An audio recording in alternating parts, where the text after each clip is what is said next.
um prazer revê-los por aqui. Vamos tratar hoje sobre o assunto ética e esportes competitivos.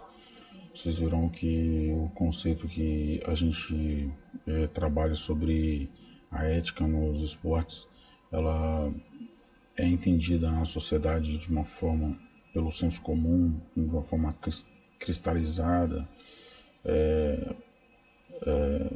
estandartizada, e que só há uma via e uma maneira exclusiva de interpretar o esporte segundo essa noção social.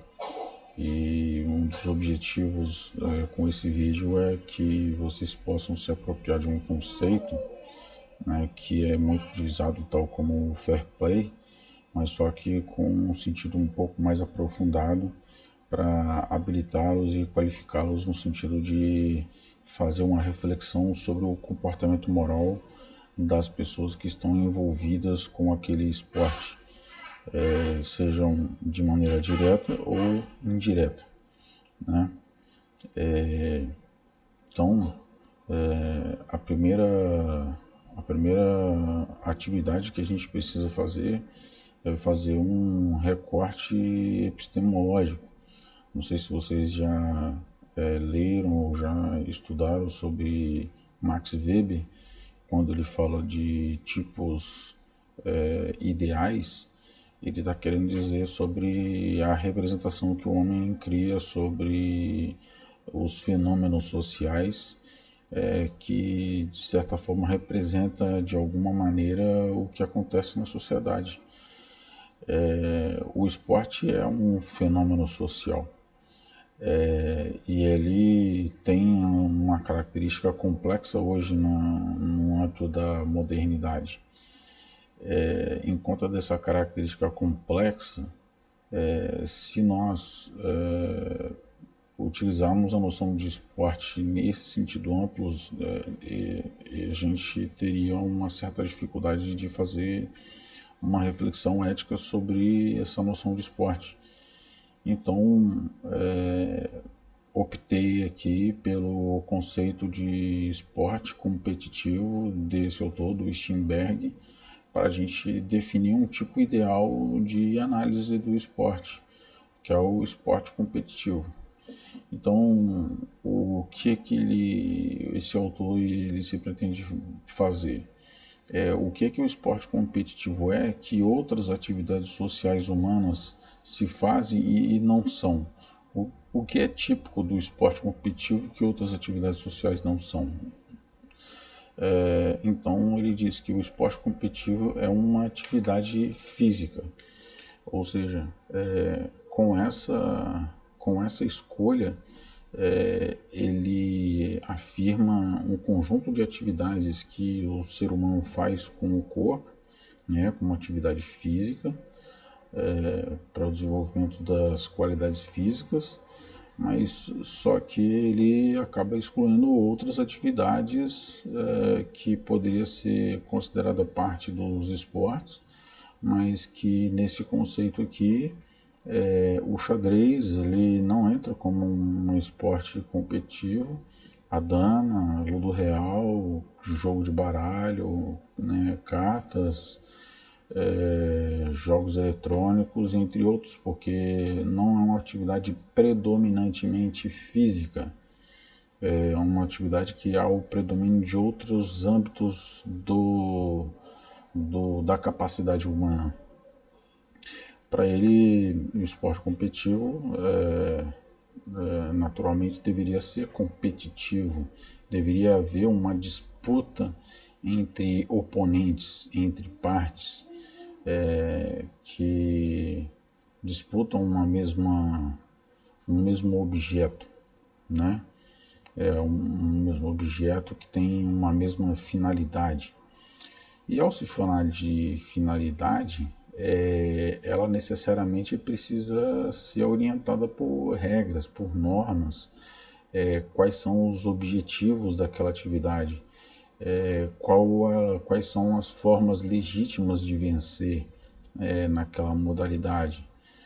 o que, que é válido, o que, que não é válido para aquela modalidade, para aquela atividade esportiva. Então ela precisa ser orientada por regras, segundo esse conceito de esporte competitivo. Ela precisa também ter um caráter de jogo, ou seja, ambos os oponentes eles precisam interagir constantemente, um em relação ao outro, em oposição ao outro, no sentido de vencer a determinada questão que estão em disputa, né? Que tem um objeto a ser disputado e um conjunto de normas que caracteriza como aquela atividade deve acontecer. E aí ele coloca dois itens aqui que vamos interpretar, né, entender o porquê, e depois a gente vê que ela pode ser relativizada mais para frente. Ele diz que o esporte competitivo ele fala da institucionalizada, ou seja, aquela que é organizada por associações, por federações, por confederações, fazendo parte das modalidades do, do Comitê Olímpico Internacional, das academias olímpicas, e entre outras, né?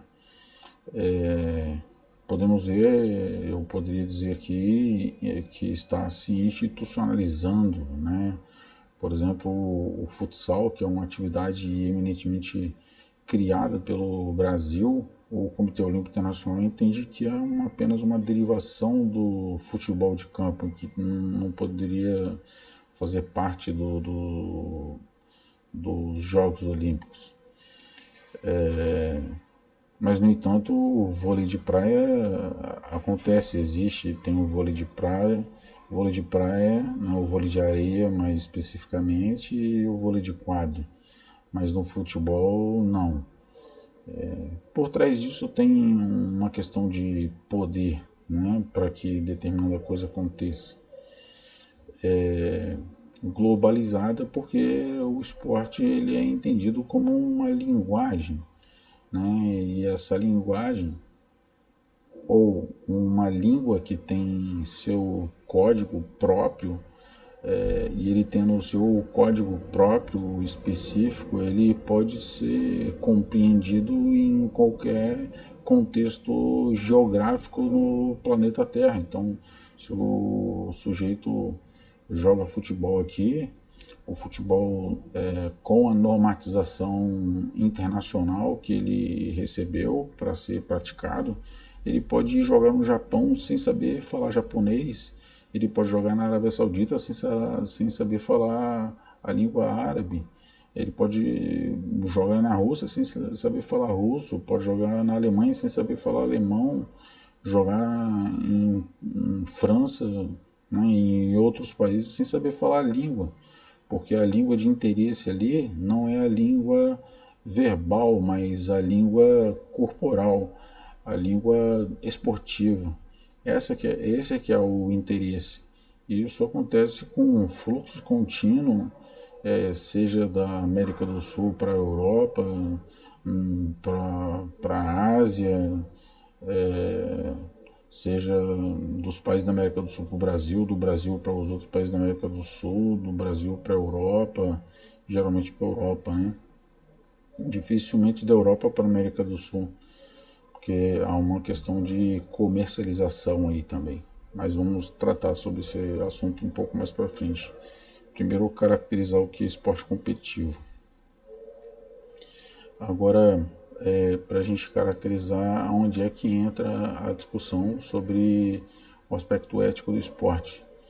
O item 3, que diz que o esporte ele precisa ser orientado por regras, é ali que entra o significado de fair play, como no senso comum ou na tradução literal do inglês, significaria jogo justo, jogo limpo, ou seja, seria a ética dos esportes, num sentido mais simplificado. Mas agora vamos aprofundar um pouquinho mais sobre o significado de ética e depois sobre o significado de ética esportiva, que a gente vai denominar isso aí de fair play, e ele com um conjunto de conceitos que vamos dizer assim que ele é guarda-chuva para você interpretar o esporte nas suas diferentes formas de manifestação no planeta Terra. A ética ela se refere a uma reflexão sobre os valores morais, né? A forma de conduta, a forma de comportamento que determinadas pessoas têm sobre determinado contexto social que estão inseridos.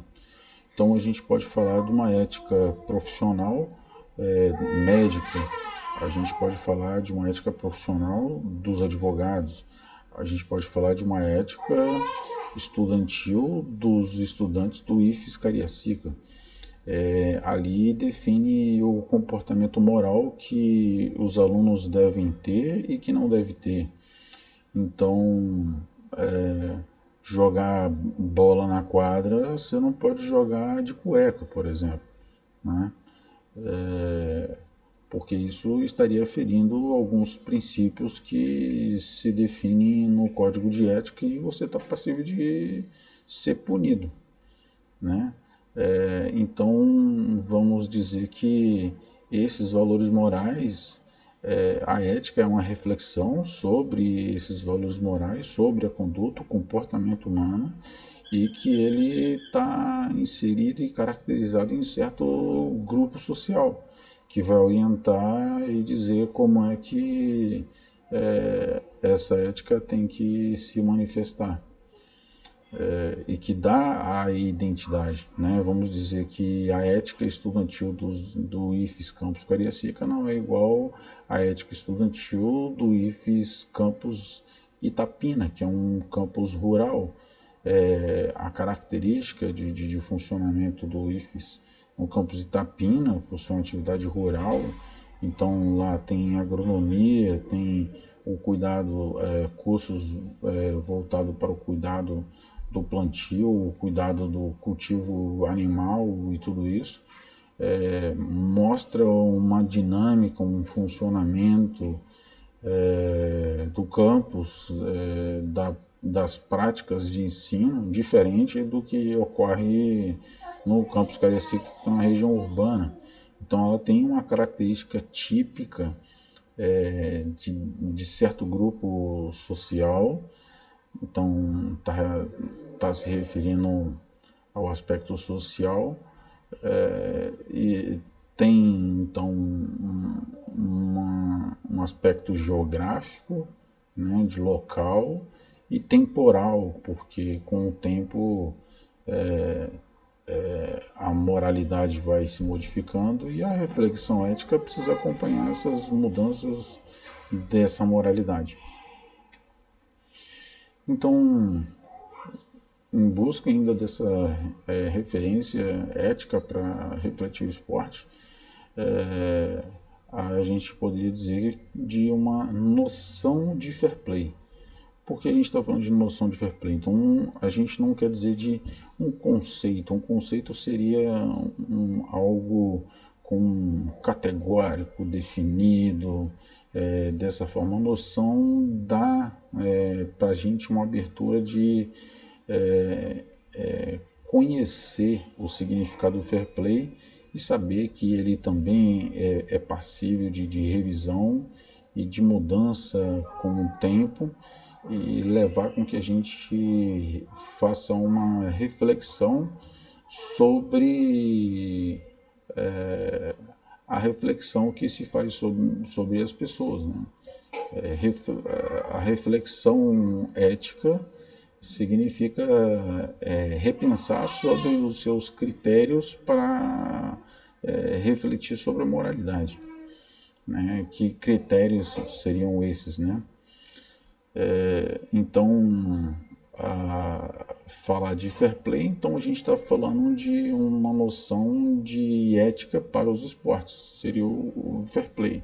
E o que seria isso? Então, refletir sobre a moralidade, sobre a conduta de determinados membros de certo esporte competitivo, sobre a conduta que se faz e que aquele grupo tolera, não tolera, aceita, não aceita. Então, que se diz sobre coisas, manifestações sob o ponto de vista positivo e negativo, né?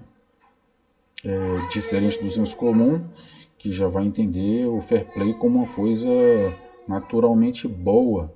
Se agiu com fair play, então agiu com atitude boa. Aqui a gente está dizendo que não. Fazer uma reflexão sobre a moralidade significa você colocar na balança os aspectos positivos e negativos, toleráveis e não toleráveis em relação ao comportamento moral em certa prática esportiva. Tá? Então superamos um problema aqui do senso comum. Agora vamos avançar um pouco mais. Então fazer uma reflexão sobre o comportamento moral dos membros que partilham do mesmo objeto, que é o esporte.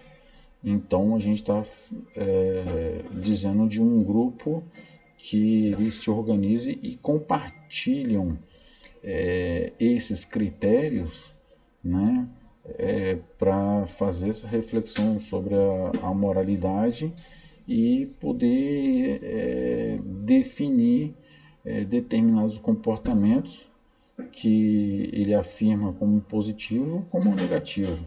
Então vai normatizar e aí vai construir uma identidade. A gente pode dizer então que fazendo isso se constrói uma identidade esportiva.